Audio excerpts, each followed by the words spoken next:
JEE mains మరియు advanced కోసం తెలుగులో ఓజీ కంటెంట్ అందిస్తున్న ఛానల్ జేఈఈ తెలుగు మంత్ర. వెంటనే సబ్స్క్రైబ్ చేసుకోండి. వెల్కమ్ టు జేఈఈ తెలుగు మంత్ర. ఇప్పుడు మనం లిమిటింగ్ రియేజెంట్ అంటే ఏంటో చూద్దాం.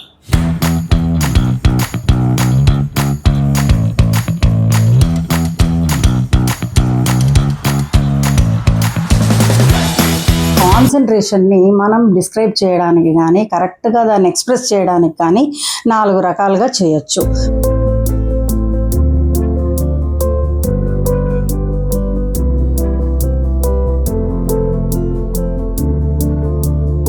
ఇప్పుడు మనం లిమిటింగ్ రియేజెంట్ అంటే ఏంటో చూద్దాం. సపోజ్ మనం ఒక రియాక్షన్ తీసుకుందాము. ఆ రియాక్షన్ ఏంటి అంటే మీథేన్ని గాల్లో మండించటం. మీథేన్ అనేది మీకు తెలుసు కదా, ఒక గ్యాస్, అది ఫ్యూయల్ గ్యాస్. దాని గాలి ఆక్సిజన్ సప్లై చేసినంతసేపు అది మండుతూ ఉంటుంది. గ్యాస్ సప్లై ఉంటుంది, ఆక్సిజన్ సప్లై ఉంటుంది, ఆ మంట కొనసాగుతూ ఉంటుంది. మనకి దాని నుంచి ఎనర్జీ తీసుకుంటున్నాము, ఓకే.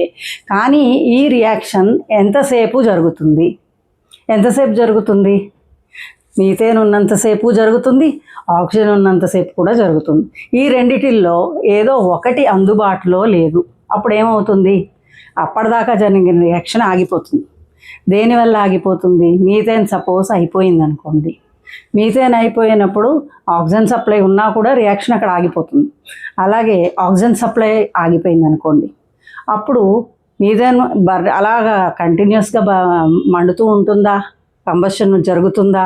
జరగదు, ఆగిపోతుంది. సో లిమిటింగ్ రియేజెంట్ అంటే ఏంటి అంటే రియాక్షన్ ఇప్పుడు రియాక్టెంట్స్లో 2 ఉండొచ్చు, 3 ఉండొచ్చు, ఏదైనా ఉండొచ్చు. అందులో ఏదో ఒకటి అయిపోవడం కానీ అందుబాటులో లేకపోవడం వల్ల కానీ రియాక్షన్ ఆగిపోతే దేనివల్ల ఆగిపోయారో that is called limiting reagent.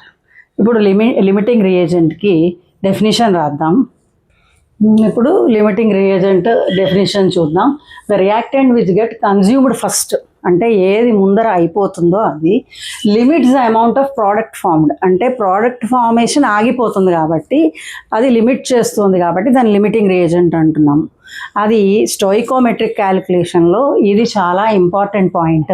స్టోయికోమెట్రిక్ క్యాలిక్యులేషన్లో ఫ్యూచర్లో మనం లిమిటింగ్ రియేజెంట్ గురించి ఇది చాలా ఇంపార్టెంట్. దీని మీద బేస్ అయ్యి ఆ ఈక్వేషన్స్ క్యాలిక్యులేషన్స్ చేస్తూ ఉంటాం. ఇది గుర్తుపెట్టుకోండి. నెక్స్ట్ సొల్యూషన్స్ అనేవి మీరు ల్యాబ్లోకి వెళ్ళినట్టయితే ల్యాబ్లో 10% సొల్యూషన్, 10% NaOH అని, 20% NaOH అని, 1% అని పర్సంటేజెస్లో ఉంటాయి. అసలు సొల్యూషన్ అంటే ఏంటి? దాంట్లో ఏమేమి ఉంటాయి చూద్దాం. ఫస్ట్ సొల్యూట్ అంటే దాన్ని దేనిలో కలుపుతున్నామో అది సొల్యూట్. ఫర్ ఎగ్జాంపుల్ మనం ఇప్పుడు ఉప్పు నీళ్ళు తీసుకుందాం, సాల్ట్, వాటర్, 2 కలిపితే దాన్ని సాల్ట్ సొల్యూషన్ అంటున్నాం. 2 కలపడానికి దేనిలో అయితే కలుపుతున్నామో దాన్ని సాల్వెంట్ అంటాం. వాటర్ ఉంది కదా, దాన్ని సాల్వెంట్ అంటాము, సాల్ట్నేమో సొల్యూట్ అంటాం. ఈ 2 కలిపిన దాన్ని ఏమంటామంటే సొల్యూషన్ అంటాం. ఈ సొల్యూషన్లో ఎన్ని రకాలుగా ఉండొచ్చు, మనం ఎన్ని రకాలుగా దాన్ని ఎక్స్ప్రెస్ చేస్తామో ఇప్పుడు నేర్చుకుందాం. ఫస్ట్ ఒక 10 grams ఆఫ్ ఒక గ్లాస్ ఆఫ్ వాటర్ తీసుకుంటాను. 10 grams ఆఫ్ సాల్ట్ వేయచ్చు, 20 grams ఆఫ్ సాల్ట్ వేయచ్చు, 30 grams ఆఫ్ వేయచ్చు. కానీ మూడు ఒకే రకం సొల్యూషన్స్ కాదు కదా. ఒక దాంట్లో సొల్యూట్ ఎక్కువ ఉంది, ఒక దాంట్లో సొల్యూట్ తక్కువ ఉంది, ఒక దాంట్లో ఇంకా చాలా తక్కువ ఉంది. ఇలా రకరకాలుగా ఉంటాయి. సొల్యూషన్స్లో కూడా మీకు సాచ్యురేటెడ్ సొల్యూషన్ అని, అన్సాచ్యురేటెడ్ సొల్యూషన్ అని, సూపర్ సాచ్యురేటెడ్ సొల్యూషన్ అని 3 రకాలుగా ఉంటాయి. అన్సాచ్యురేటెడ్ అంటే ఇప్పుడు వాటర్ తీసుకున్నాం, 1 స్పూన్ వేస్తాం, అది చెంచాతో కలిపేస్తే చక్కగా కరిగిపోతుంది. అలాగే 2, 3, ఒక 5-6 చెంచాలు వేసామనుకోండి, కరుగుతుందా? కరగదు. అయితే ఫస్ట్ వేసిన 1 స్పూన్ ఆఫ్ సాల్ట్ వేసినప్పుడు ఇంకా కూడా దాంట్లో సొల్యూట్ని తీసుకునే కెపాసిటీ సాల్వెంట్లో ఉన్నట్టయితే దాన్ని అన్సాచ్యురేటెడ్ సొల్యూషన్ అంటూ ఉంటాం. అంటే మీకు ఇంకా కూడా సాల్ట్ వేస్తే దానిలో పడుతుంది, వేయగలరు. తర్వాత సాచ్యురేటెడ్, అంటే ఒక 3 స్పూన్స్ తర్వాత ఇంకా అది కరగదు, మీరు వేసిన సాల్ట్ వేసినట్టే ఉండిపోయే పరిస్థితి వస్తుంది. అలాంటి పరిస్థితి వచ్చినప్పుడు దాన్ని శాచురేటెడ్ అంటాం. అంటే దాని శాచురేటెడ్ లెవెల్ రీచ్ అయిపోయింది, ఇంకా ఫర్దర్ సొల్యూట్ని అది తీసుకోలేకపోతుంది అని. తర్వాత మూడో రకం ఉంది, సూపర్ శాచురేటెడ్ అంటాం. అంటే శాచురేషన్ లెవెల్ని పెంచుతాం ఏదో ఒక కెమికల్గా కానీ వేడి చేసి కానీ. ఎగ్జాంపుల్, మీరు కొన్ని రకాల స్వీట్స్ తింటూ ఉంటారు, ఎక్కడ దాకా ఎందుకు మీరు లడ్డు కానీ ఏదైనా తీసుకుంటారు, దానిపైన అక్కడక్కడక్కడ షుగర్ గ్రాన్యూల్స్ క్రిస్టల్ లాగా కట్టి ఉంటాయి. అంటే అది ఏం సొల్యూషను? యాక్చువల్గా వాటర్లో ఎంత షుగర్ వేయగలమో అంత వేసేసిన తర్వాత కూడా ఇంకా ఫర్దర్ అది తీసుకునేందుకు మనం ఏం చేస్తాము, దానికి హీట్ సప్లై చేస్తాం, వేడి చేస్తాం. ఆ నీళ్లు వేడవుతూ ఉంటాయి. నీళ్లు వేడైన తర్వాత మీరు వేసేది ఇంకొంచెం షుగర్ వేసినా, మరి ఇంకొంచెం షుగర్ వేసినా కూడా అది కరుగుతుంది. కానీ మళ్ళీ రూమ్ టెంపరేచర్కి వచ్చినప్పుడు అది క్రిస్టలైజ్ అయిపోయి కొంచెం కొంచెం మీకు స్వీట్స్ పైన కొద్దిగా కనపడుతూ ఉంటాయి. అది ఏంటి అంటే సూపర్ సాచురేటెడ్ సొల్యూషన్. ఇప్పుడు వాటర్ని కూడా మనం హీట్ చేసి ఇంకొక 2 స్పూన్స్ ఆఫ్ సాల్ట్ కానీ షుగర్ కానీ వేసామనుకోండి, అది కరుగుతుంది. ఎందుకు కరుగుతుంది? మనం వేడి చేస్తున్నాం, సమ్ ఎక్స్టర్నల్ ఏదో ఒకటి అప్లై చేసి దాని కెపాసిటీ పెంచి దానిలోకి పంపిస్తున్నాం. ఇలాంటి టైప్ ఆఫ్ సొల్యూషన్స్ని మనం సూపర్ సాచురేటెడ్ సొల్యూషన్స్ అని అంటూ ఉంటాం. తర్వాత ఈ సొల్యూషన్స్ని ఏ రకంగా మనం క్లాసిఫై చేయొచ్చు, ఆ సొల్యూషన్ డిస్క్రిప్షన్ ఏ విధంగా ఇవ్వచ్చు అనేది ఇప్పుడు చూద్దాం. మనం ఇప్పుడు సొల్యూషన్స్లో మనం ఎన్ని రకాలు ఉంటాయి ఏంటి అని తెలుసుకుందాం. దాన్ని కాన్సన్ట్రేషన్ని మనం డిస్క్రైబ్ చేయడానికి కానీ కరెక్ట్గా దాన్ని ఎక్స్ప్రెస్ చేయడానికి కానీ 4 రకాలుగా చేయొచ్చు. First one is mass percent by or weight percent. అంటే ఏంటి అంటే సొల్యూట్ గ్రామ్స్లో ఎంత సొల్యూషన్లో కలుస్తోంది అన్న దాని based on that we're going to so and so percent solution అంటాం. 10%, 20% అలా అది ఇది మనం దేని మీద డిపెండెంట్, ఎన్ని గ్రామ్స్ ఆఫ్ సొల్యూట్ ఎంత ml ఆఫ్ వాటర్లో కలుస్తుంది అలా తీసుకుంటాం. రెండోది మోల్ ఫ్రాక్షన్. అంటే మనం మోల్స్ గురించి ఆల్రెడీ చెప్పుకున్నాం. ఎన్ని మోల్స్ ఉన్నాయి టోటల్గా సొల్యూషన్లో, సాల్వెంట్ మోల్స్ కానీ లేదా సొల్యూట్ మోల్స్ కానీ ఎన్ని ఉన్నాయి అనేది ఎక్స్ప్రెస్ చేయడము, that is called mole fraction. అలాగే మూడోది మోలారిటీ అండ్ మోలాలిటీ. ఇవి రెండు కూడా ఏ టైప్ ఆఫ్ ఎక్స్ప్రెషన్ అనమాట. ఇప్పుడు ఒక్కొక్కటి ఎలా చేయాలి, దాని ఉపయోగాలు ఏంటి, దాని డిఫరెన్సెస్ ఏంటి. ఇప్పుడు మోలారిటీ అండ్ మోలాలిటీ రెండు దగ్గరగా ఉన్నాయి. ఒక దాంట్లో వెయిట్ తీసుకున్నట్టయితే ఇంకొక దాంట్లో వాల్యూమ్ తీసుకుంటాం. చాలా చిన్న డిఫరెన్స్ మాత్రమే ఉంది, కాకపోతే మనకి కన్ఫ్యూజ్ అయ్యేందుకు ఆస్కారం ఎక్కువ ఉంటుంది. కాబట్టి వీటి డిఫరెన్సెస్ కూడా మనం డీటెయిల్డ్గా ఇప్పుడు డిస్కస్ చేసుకుందాం. ఇప్పుడు కాన్సన్ట్రేషన్ యూజువల్గా మనం పర్సంటేజ్లో చూపిస్తూ ఉంటాం. పర్సెంట్ ఎందుకు అంటే మనం 10% సొల్యూషన్ అలా సొల్యూషన్ని పర్సంటేజ్లో డిస్క్రైబ్ చేయాల్సి వస్తుంది. కాబట్టి ఇక్కడ మనకు కావాల్సిన ఏ డీటెయిల్స్ తెలిస్తే ఇది మనం కనుక్కోగలము. ఎంత సొల్యూట్ అవసరమవుతుంది, ఎంత సాల్వెంట్ అవసరమవుతుంది, టోటల్గా సొల్యూషన్ ఇవి రెండు కలిపితే వచ్చేస్తాయి into 100. This is called nothing but mass percent or weight percent. ఇక్కడ mass of the solute, for example నేను 2 గ్రాముల ఉప్పు తీసుకున్నాను, అలాగే 18 గ్రామ్స్ వాటర్ తీసుకున్నాను. ఇప్పుడు ఈ సాల్ట్ అనేది మనకి సొల్యూట్, సే ఏ అనే దాంతో రిప్రజెంట్ చేస్తున్నాను అనుకోండి. అలాగే వాటర్ బి అనుకోండి. సో మనకి సొల్యూషన్ అనేటప్పటికి ఎలా వస్తుంది, A+B చేస్తే సొల్యూషన్ వస్తుంది. సో ఇప్పుడు mass of the solute is, నేను ఇప్పుడు ఎగ్జాంపుల్ తీసుకున్నాను కదా, తీసుకున్న ఎగ్జాంపుల్లో 2 గ్రాముల ఉప్పు తీసుకున్నాను, 18 గ్రామ్స్ వాటర్ తీసుకున్నాను, రెండు కలిపితే 20 గ్రామ్స్ ఆఫ్ సొల్యూషన్ అయింది. కాబట్టి ఇక్కడ మనం mass of the solution is 20, mass of A is 2 into పర్సెంట్లో కావాలి కాబట్టి ఇంటూ 100. దీనికి వేరే యూనిట్స్ ఉండవు, ఎందుకంటే మనం పర్సంటేజ్లో ఎక్స్ప్రెస్ చేస్తున్నాం. So 2/20 into 100 is equal to 10%. ఇప్పుడు నేను తయారు చేసిన లేదా ఇప్పుడు ఈ ఎగ్జాంపుల్గా తీసుకున్న ఈ సొల్యూషన్ ఏమనాలి, 10% NaCl సొల్యూషన్ అంటారు. ఇలాగే మనం mass and weight both are same. మనకి ఏంటంటే ఇక్కడ మాస్ పర్సెంట్ అన్నా వెయిట్ పర్సెంట్ అన్నా ఒకటే, కాబట్టి ఇది 10% solution. And the second method of expression is mole fraction. Mole fraction అనేది ఓన్లీ రేషియో కాబట్టి దీనికి యూనిట్స్ ఉండవు. అసలు ఇప్పుడు సపోజ్ ఏ అనే ఒక సొల్యూట్ తీసుకున్నాను, బి అనేది ఒక సాల్వెంట్ తీసుకున్నాను. A plus B is total solution. దాంట్లో ఏకి సంబంధించిన మోల్స్ ఎన్ని ఉన్నాయి, అలాగే బికి సంబంధించిన మోల్స్ ఎన్ని ఉన్నాయి, రెండు కూడా సపరేట్గా క్యాలిక్యులేట్ చేయగలము. సో ఆ క్యాలిక్యులేట్ చేసిన దాన్ని మోల్ ఫ్రాక్షన్ అంటాము.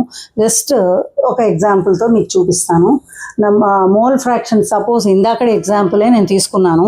2 grams ఆఫ్ సొల్యూట్, అలాగే 18 grams ఆఫ్ వాటర్, వాటర్ కలిపాను అనుకోండి. ఫస్ట్ది ఏ అనుకుంటున్నాను, అలాగే సాల్వెంట్ బి అనుకుంటున్నాను. సో టోటల్ సొల్యూషన్ ఏ ప్లస్ బిఏ ఉంటుంది. ఇక్కడ మనం ఎక్స్ప్రెస్ చేయబోయేది నెంబర్ ఆఫ్ మోల్స్లో కాబట్టి NA is number of moles of solute, అలాగే NB అనేది number of moles of solvent. అవి రెండు విడివిడిగా ఎలా ఎక్స్ప్రెస్ చేయొచ్చు చూడండి. So mole fraction of A, mole fraction with respect to solute చెప్తున్నాము కాబట్టి సొల్యూట్లో చెప్పినప్పుడు number of moles in solute A by number of moles in solution, అంటే ఏలో ఉండే మోల్స్ బిలో ఉండే మోల్స్ రెండు కలిపితే మనకి total number of moles in solution వచ్చేస్తుంది. కాబట్టి NA by NA plus NB. అలాగే same this applies to mole fraction of B కావాలి అనుకుంటే number of moles in B by number of moles in solution. So NB by NA plus NB. ఇది మనకి ఇలా వచ్చేస్తుంది. అయితే వీటికి ఏమైనా యూనిట్స్ ఉన్నాయా? ఇప్పుడే చెప్పాను కదా, రేషియో కాబట్టి యూనిట్స్ ఉండవు, డైరెక్ట్గా నెంబర్ ఆఫ్ మోల్స్ అంతే. ఇప్పుడు third one is molarity. Molarity ఏంటి అంటే number of moles of solute by volume of the solution in litres. So దీనికి యూనిట్స్ అంటూ సెపరేట్గా ఏమీ ఉండవు, ఎందుకంటే మోల్స్ రిప్రజెంట్ చేసినప్పుడు మనం క్యాపిటల్ ఎంతో మోలారిటీని క్యాపిటల్ ఎంతో రిప్రజెంట్ చేస్తాము. సో మోల్స్ కూడా క్యాపిటల్ ఎంతో రిప్రజెంట్ చేస్తూ ఉంటాము. అలాగే వాల్యూమ్ లీటర్స్లో ఎక్స్ప్రెస్ చేస్తాం. కానీ మనకి టోటల్గా కావాల్సింది మోలారిటీ కాబట్టి so 1m solution 0.1 m 2m ఇలాగా మోలారిటీతో ఆ ఎంతోనే రిప్రజెంట్ చేస్తాము. కానీ మనం ఎప్పుడైనా వాల్యూమ్ తెలుసుకోవాల్సి వచ్చింది అనుకోండి, సపోజ్ వాళ్ళు మోలారిటీ ఇచ్చి మనకి మాలిక్యులర్ వెయిట్ ఎలాగో తెలుసు కాబట్టి వాల్యూమ్ ఎంత ఉందో కనుక్కోండి, లేదా ఇలాంటి క్వశ్చన్ ఏదైనా ఇచ్చినప్పుడు వాల్యూమ్ వచ్చింది అంటే లీటర్స్లో దాని యూనిట్స్ రాసుకుంటూ ఉంటాము. అయితే ఇప్పుడు అసలు దీన్ని ఎలా రిప్రజెంట్ చేస్తాము, ఏం చేస్తాము? ఇప్పుడు suppose molarity number of moles of a solute by volume of the solution in litre. So 1m, ఇప్పుడు ఇందాక తీసుకున్న ఎగ్జాంపులే ఇక్కడ కూడా తీసుకుంటాను. కొంచెం సాల్ట్ తీసుకుని కొంచెం వాటర్లో వేస్తున్నాను, అది సాల్వెంట్, ఇది సొల్యూట్. అయితే మనం ఇక్కడ ఏం తీసుకుంటున్నాము, number of moles of the solute. So moles తీసుకుని దాన్ని సొల్యూషన్లో కలుపుతున్నాము. కాబట్టి ఇక్కడ 1 ml అంటే 1 మోలార్ సొల్యూషన్ అని అన్నాం అనుకోండి. Suppose NaCl solution, it is nothing but 1 mole of NaCl అంటే 1 mole of NaCl in 1 liter of solution అని దాని అర్థం.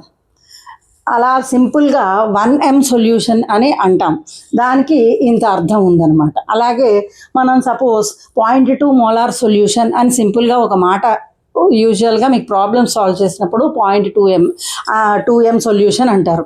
అంటే ఏంటి, దాంట్లో మీకు అంతర్గతంగా ఉన్న డేటా ఏంటి, దాంట్లో 1 లీటర్ వాటర్ ఉందని అర్థం. అలాగే 1m సోడియం క్లోరైడ్ అందులో కలిసింది అని అర్థం.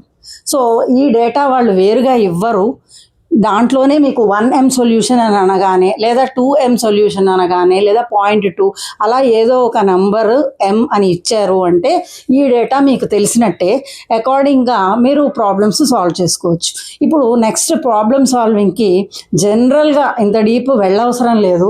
సింపుల్ ఫార్ములా ఏంటి అంటే m1v1 = m2v2. m1 అంటే ఇక్కడ m is molarity and V is volume. అంటే ఒక సొల్యూట్ ఒక సాల్వెంట్ తీసుకున్నాం అనుకోండి, సొల్యూట్కి సంబంధించినవన్నీ 1లలో తీసుకుంటే M1 is molarity of solute, అలాగే వాల్యూమ్ కూడా దాని వాల్యూము, అలాగే ఇంకొక సాల్వెంట్ ఏది తీసుకున్నామో దానికి సంబంధించిన డేటా ఇది. ఈ రెండు ఈక్వేట్ చేస్తే వీటిల్లో ఏ అన్నోన్ కాంపోనెంట్ ఉన్నా సింపుల్ ఆల్జీబ్రాతో మనం ఆన్సర్ రాబట్టేసుకోవచ్చు. ఇక 4వది, ఇందాకది ఇది ఆల్మోస్ట్ సేమ్గా మీకు కనిపిస్తుంది, స్పెల్లింగ్లో కానీ ప్రొనౌన్సియేషన్లో కానీ ఈవెన్ చేయడంలో కూడా ఒకే ఒక చిన్న డిఫరెన్స్ ఏంటి అంటే అది మోలారిటీ, ఇది మోలాలిటీ. రెండిటికి డిఫరెన్స్ ఏంటి? రెండిటికి difference number of moles of the solute అనేది పైన కామన్, కానీ కింద mass of the solvent in KG. అక్కడ వాల్యూమ్ ఇన్ లీటర్స్ తీసుకున్నాము, ఇక్కడ mass of the solvent in KG తీసుకున్నాం. సో M అక్కడ ఎలా తీసుకున్నామో ఇక్కడ అలాగే అన్నీ సేమ్. ఓన్లీ మీకు తేడా వచ్చే ఒక్క చోట ఏంటంటే డినామినేటర్లో మనం బరువులో తీసుకుంటున్నాం, ఇన్ కేజీస్ తీసుకుంటున్నాం, అక్కడ ఇన్ లీటర్స్ తీసుకున్నాం. అక్కడ వాల్యూమ్ తీసుకున్నాం, ఇక్కడ వెయిట్ తీసుకున్నాం. అదొకటే తేడా, గుర్తుపెట్టుకోండి. ఇక్కడ మొలారిటీ కనుక్కునేందుకు ఒక చిన్న ప్రాబ్లం తీసుకుందాం. ఆ ప్రాబ్లంలో గివెన్ ఏమేమి ఇచ్చారు? 4 grams of solute. 4 grams of solute అంటే సొల్యూట్ తీసుకొని ఎనఫ్ వాటర్లో కలిపారు. వాటర్ ఎంత తీసుకున్నాం అనేది ఎక్కడ మెన్షన్ లేదు, మీరు గమనించండి. కానీ సొల్యూషన్ ఎంత తయారైంది? 250 ml ఆఫ్ సొల్యూషన్ తయారైంది. సో ఇక్కడ మీకు ఇచ్చిన డేటాలో ఏమేమి ఉన్నాయి? సొల్యూట్ బరువు ఒకటే ఉంది, 4 grams. సరే, మనకి నంబర్ ఆఫ్ మోల్స్ కావాలి అంటే ఏం కావాలి? Molar mass of sodium NaOH, sodium hydroxide కావాలి. సో మోలార్ మాస్ ఎలా కనుక్కోవాలి? అన్నిటి వెయిట్ ఇన్ గ్రామ్స్ మనం కలిపేసుకుంటే మనకు వస్తుంది. కొన్ని ప్రాబ్లమ్స్లో గివెన్ అని చెప్పి వాళ్ళే ఇచ్చేస్తారు. కొంచెం పెద్దది ఇచ్చినా మనకు తెలియంది, రెగ్యులర్గా వచ్చేవి కాకుండా ఏమైనా ఇస్తే యూజువల్గా వాళ్ళే డేటా ప్రొవైడ్ చేస్తారు. చిన్న చిన్నవి అయితే మనం క్యాలిక్యులేట్ చేసుకోవచ్చు. ఇక్కడ చూడండి, suppose Na is 23 grams, 16 grams ఏమో ఆక్సిజన్, 1 gram హైడ్రోజన్. ఈ మూడు కలిపేసుకుంటే 40 grams is molar mass of NaOH. ఇప్పుడు మనకి నెంబర్ ఆఫ్ మోల్స్ కావాలి అంటే ఏం చేయాలి?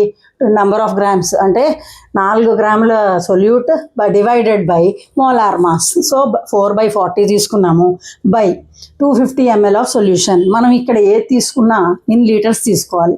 250 ml అంటే మనం దాన్ని డెసిమల్స్లో రాసుకుందాం, 0.25 రాసుకోవచ్చు. సో 0.25 లీటర్స్ ఆఫ్ వాటర్ రాసుకున్నాము. దీన్ని కొద్దిగా ఆల్జిబ్రా చేస్తే 0.1/0.25 లీటర్స్ ఆఫ్ వాటర్ అని చేసేస్తే మీకు ఇక్కడ మొలారిటీ ఆఫ్ ద సొల్యూషన్ వచ్చేస్తుంది.